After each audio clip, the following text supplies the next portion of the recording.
Hey guys, it's Maren, and today's video is a little different. I've been wanting to make videos like this and speak on things that have come up for me in meditation and just on the spiritual path in general. I've been wanting to make these videos for a while now, but the time wasn't really right until I ended up getting a new camera. So I have a new Nikon Z6. I actually got the whole filmmaker's kit, so I have like a gimbal and the Atmos and a new Rode mic, but the mic needs batteries I don't have, so I'm using my other mic. But anyway, video quality should be better than usual. I wanted to come on and talk today after a long day of class. I had school from 11 to 6.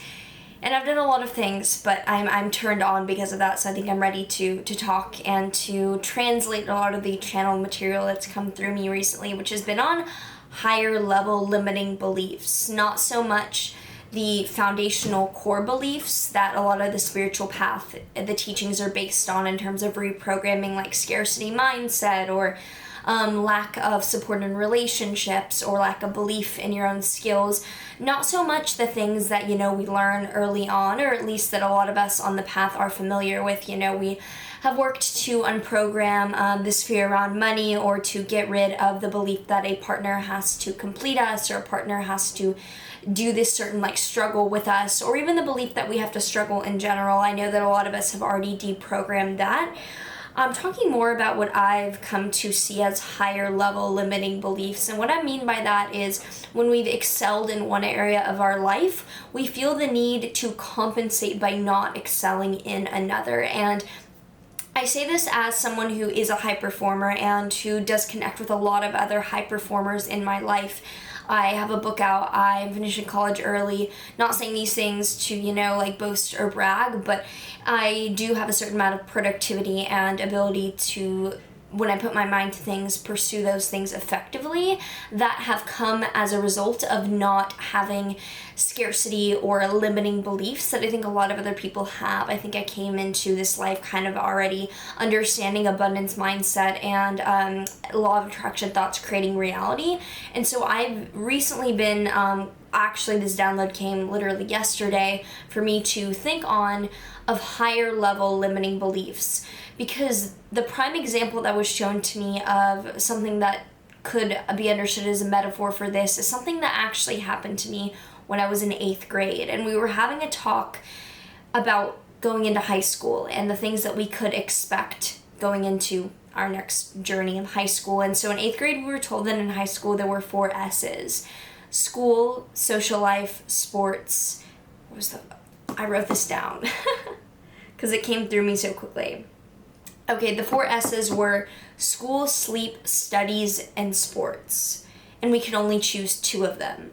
And I remember this being a funny part in the presentation. The opening slide was the 4 S's of high school: study, sleep, social life, and sports. And you could only choose 2. And that was supposed to be funny. How funny, you only get to choose 2. But that's just not true. We don't need to choose between, being beautiful or intelligent, or being in an incredible relationship and having a flourishing career, or making all the money and having all the family life. I think as high performers, we've seen this idealized struggle of I'm going to make all the money and then you're going to have to stay at home with the kids, or I'm going to have this amazing career world and this travel life, and that means I can't have the family connection, or I'm going to become the most beautiful and the best at that, and therefore I have to, or I should not focus on my intelligence as much. And sometimes this is seen as just the way it is, or I don't have time for that because I'm performing so highly. But those phrases are so limiting, or they're just simply not true. Anytime that I don't have that, just I don't have time, we always have time. The time will mold into your schedule the way that you need it to be. It's simply a matter of reprioritizing the mindset, or that's just how it is. I'm focusing on relationships right now, so career isn't being built, or it's a time for me to focus on career, so I'm not digging into relationships.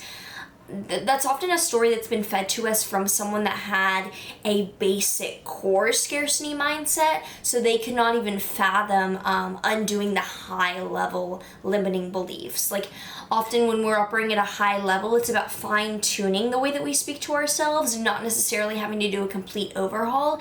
And it's little things like that where we do not have to pick, I'm going to have a relationship or I'm focusing on my career. Obviously, if you do want to hone in on your career and you literally do not want a relationship, that is totally different than saying, I cannot have that because I don't have the bandwidth or the space to hold that. Because instead of you feeling like you need to hold the space for everything in your life, what if your life was holding space for you to thrive? What if your perspective changed from you having to accommodate for the things coming in into you being carried and accommodated by the things of your life? You're allowing things to come and show up for you rather than them allowing you to show up for them, if that makes sense. So you're operating in the receptive mode all the time. And if you're familiar with Abraham Hicks, as I'm sure a lot of you are, then I think the receptive mode is not only for the really simple things, it's for the large concepts in our lives. I don't have to pick between doing well in school and having all the fun that I want in my free time. If that feels like it's the case and there's restriction or resistance around the thought of including both, I need to examine why I feel the need to not let myself have what I know I deserve.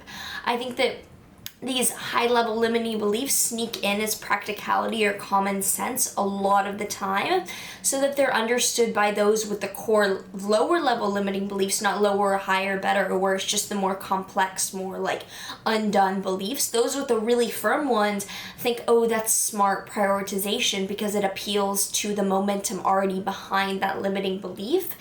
Whereas for us, we can unwind so clearly that we can fabricate our reality in a new, different matrix. Because we really have to ask ourselves why we feel the need to play consciousness judge or like limit our own selves. Like, where is this paradigm coming from? We have to examine New York ambulance as always. Whether or not we have a role model doesn't mean that it's not our birthright. I think that's a really powerful one. Whether or not we have a role model doesn't mean that that's not our birthright. So true abundance is not quarantined into these isolated sections. And I think that sometimes we're afraid of abundance in one area of life because we think that it has to be balanced out in another area of life, because we have this kind of old, stale understanding of karma as balancing instead of simply playing out cycles. So we don't need to balance out a flourishing career with a barren relationship world. And that's the example that comes to mind just because I'm surrounded by some of that. But that doesn't need to be the case. And that's coming to me more and more as I challenge myself more and more. You know, I do have the time to pursue all of my interests. And if something feels like it's weighing me down, it's not a true interest. And so for those of us that are high-performing, high-functional, incredible beings that understand that we are fractals of source consciousness, I encourage you to see how much beautiful manifestation you can reflect off of your fractal of source consciousness light. I invite you to not think of having your wins mean that you're going to have a bigger loss. What if your consciousness was ready to accommodate for all of the things that were being shown and allowed to you, and there was no need to limit yourself off to focus on the new? Whether you have a role model in that or not, it is your birthright to carry all of the manifestations on your path and not feel like you're being weighed down by them. You're being grounded by each and every manifestation. You are more and more connected to yourself the more and more that you reach out of yourself and leave an impact. And I'm saying this as I'm learning it. And I'm excited to share more of this because I feel like with this new camera, this new amazing 4K shit is a metaphor for me being able to translate my thoughts and transliterate the open crown chakra that I have in human design into this digestible shit.